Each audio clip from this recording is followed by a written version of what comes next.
चीज हमेशा तब तक इम्पॉसिबल लगती है जब तक कोई उसे कर नहीं लेता है। हेलो एवरीवन, मेरा नाम है भूमिका चौहान। स्वागत है आप सभी का भूमिका चौहान चैनल पर। रिवीजन करने के कुछ ऐसे इंपॉर्टेंट टिप्स मैं आज आप लोगों के लिए इस क्लास में लाई हूं। बिना समय बर्बाद किए एग्जाम्स के इस क्रूशियल टाइम में आज आपको ये सभी टिप्स बहुत ज्यादा काम आने वाले हैं, जिसके अंदर सबसे पहला और सबसे इंपॉर्टेंट जो टिप है वो है एक्टिव क्वेश्चनिंग।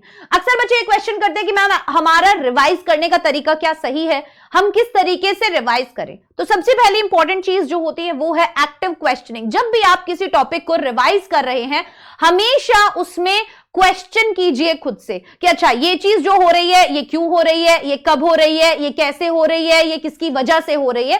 चाहे फिर वो किसी भी टॉपिक से हो, चाहे वो किसी भी सब्जेक्ट का क्वेश्चन क्यों ना हो। मैं केवल इंग्लिश की बात नहीं कर रही, मैं हर एक सब्जेक्ट के टॉपिक्स को रिवाइज करने की बात कर रही हूं।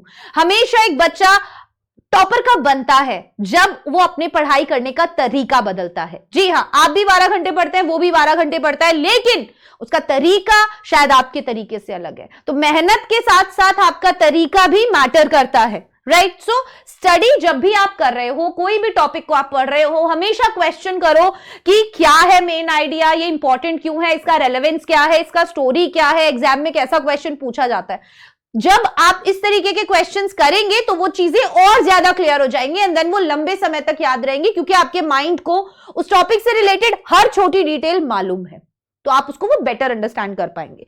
नेक्स्ट आ जाता है फोकस ऑन वन सब्जेक्ट पर स्टडी ब्लॉक। अक्सर बच्चे गलती करते हैं रिवीजन के टाइम पे कि वो मल्टीपल सब्जेक्ट्स को उठाते हैं। ठीक है, आप कोशिश कीजिए अब एक बार जब आप पढ़ने बैठे हैं तो आप एक छोटा टारगेट और एक सेट टारगेट लेके बैठे कि मैं आज मैथ्स के ये 2 चैप्टर्स रिवाइज करने वाला हूं। उसके बीच में कोशिश कीजिए कि आप किसी दूसरे सब्जेक्ट के टॉपिक को या चैप्टर को या बीच बीच में आप डिस्ट्रैक्ट नहीं हो रहे। हो सकता है आप रिवीजन किसी यूट्यूब वीडियो से कर रहे हैं और वहां पर आप डिस्ट्रैक्ट हो गए, जंप कर गए किसी केमिस्ट्री की वीडियो पर, आप मैथ्स को छोड़ के वहां निकल गए। कोशिश कीजिए जो आपने स्टडी टाइम टेबल बनाया है, एक बार में एक सब्जेक्ट का ही रिवीजन आप करें।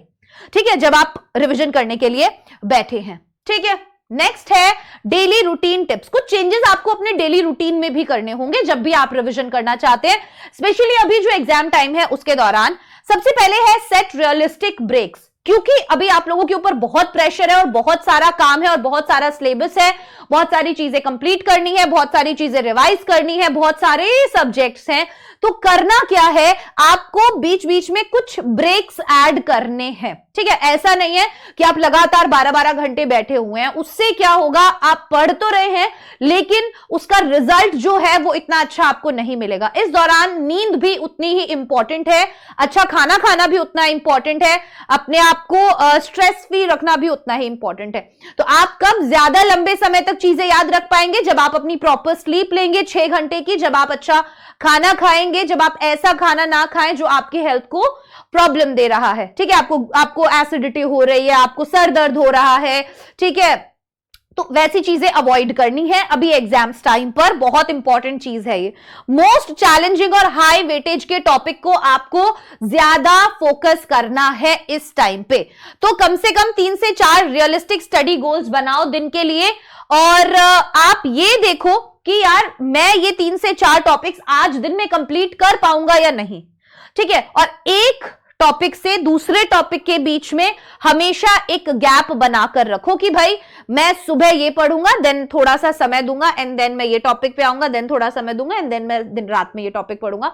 ऐसा नहीं है कि आप ये सोच के बैठ रहे हो कि आज तो मैं 100 क्वेश्चन करूंगा मैथ के, 150 क्वेश्चन करूंगा केमिस्ट्री के, 5 चैप्टर रिवाइज कर दूंगा मैथ्स के।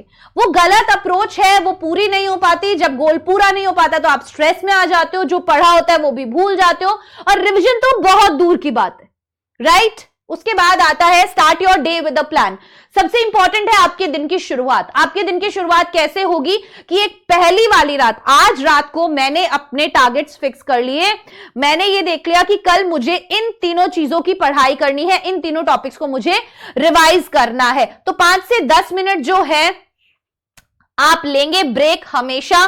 ठीक है, 30 से 35 मिनट की पढ़ाई के बाद, और इस टाइम को आप रिलैक्स करने में, स्ट्रेच करने में, हाइड्रेट करने में अपने आप को यूज करेंगे। अवॉइड करेंगे सोशल मीडिया इस दौरान, क्योंकि ये आपको बहुत ज्यादा डिस्ट्रैक्ट करता है। तो अपने दिन के प्लान में जो भी आप टॉपिक्स ऐड कर रहे हो वो एक रात पहले ही ऐड कर लो और उन टॉपिक्स को अच्छे से टाइम के साथ पूरे दिन में कंप्लीट करने की कोशिश करो। साथ ही साथ बीच में जो आप रेस्ट ले रहे हो उसमें अपने आप को हाइड्रेट करो, अच्छे से पानी वानी पियो, खाना वाना खाओ। सोशल मीडिया से खास तौर पर दूर रहो क्योंकि वो आपके 2 मिनट की जगह 2 घंटे खा जाता है। ठीक है, नेक्स्ट है रिवाइज द सेम डे। ये बहुत इंपॉर्टेंट टेक्निक है रिवीजन के लिए कि आपको सेम डे रिवीजन करना बहुत जरूरी है। यस, अगर आज मैंने कोई एक टॉपिक को पढ़ा है तो मैं रात को सोने से पहले 10 से 15 मिनट जो की पॉइंट्स हैं उस टॉपिक के वो रिवाइज करने की कोशिश करूंगा। कोशिश करूंगा नहीं, करूंगा ही करूंगा, 100% करना है। ठीक है, तो कोई भी चीज आप पढ़ रहे हैं, नया है, उसे सेम डे रिवाइज जरूर कीजिए। ठीक है, एक क्विक रीकैप बहुत ज्यादा जरूरी होता है, आपके माइंड में वो चीज फ्रेश हो जाती है एंड देन वो लंबे समय तक बनी रहती है। नेक्स्ट है revise smartly before sleeping, which is the same thing कि आपको स्मार्टली रिवाइज करना है सोने से पहले हमेशा। स्पेस्ड रिवीजन, ये एक बहुत इंपॉर्टेंट चीज है। क्या है आखिरकार स्पेस्ड रिवीजन?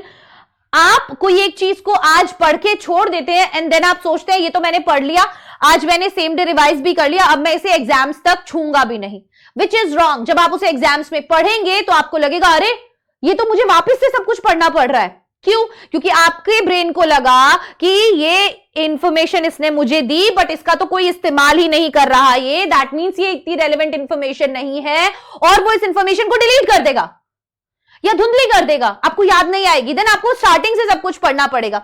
इसीलिए कोशिश करो 1 दिन, 3 दिन, हफ्ता, इस तरीके से आप उस चीज को रिवाइज करते रहो। Getting my point? जो आपको चीजें लंबे समय तक याद रखने में हेल्प करेंगी। और एक लास्ट टेक्निक जो मैं हमेशा बच्चों को बताती हूं वो आपको हर बच्चे को फॉलो करना है कि आप जो भी चीज पढ़ रहे हैं अगर आप लंबे समय तक याद रखना चाहते हैं तो कोशिश कीजिए कि वो चीज आप किसी दूसरे इंसान को पढ़ाएं। टीच समवन, अपने भाई को, बहन को, छोटा, मम्मी पापा, जिसको है आपके पास, प्लीज उसे वो टॉपिक पढ़ाइए। आप खुद के अंदर एक चेंज देखेंगे। आप उस चीज को सिंप्लीफाई कीजिए कि हाँ देखो, अच्छा ये ऐसे समझ में नहीं आया, अच्छा फिर देखो ये ऐसे होता है, फिर ऐसे नहीं आया, फिर ये ऐसे। बहुत अच्छी टेक्निक है, लंबे समय तक चीजें याद रहेंगी। ये थे आज की हमारी एक ऐसी क्लास जो थी उन इंपॉर्टेंट टिप्स के बारे में जो बच्चों को अभी एग्जाम टाइम पे बहुत काम आने वाली हैं। अगर अभी तक आपने चैनल को सब्सक्राइब नहीं किया है, जाइए चैनल को फटाफट से सब्सक्राइब कर दीजिए। भूमिका चौहान चैनल पर लगातार आप लोगों के लिए क्लासेस जो है आ रही हैं आपके बोर्ड्स एग्जाम के लिए, और बहुत ही अमेजिंग क्लासेस हैं। प्लेलिस्ट जो है वो ऑलरेडी मैंने बनाई हुई है, तो एक भी क्लास को मिस मत कीजिएगा। चैनल का नाम है भूमिका चौहान। जी हाँ, फटाफट से जाइए, चैनल सब्सक्राइब कर दीजिए।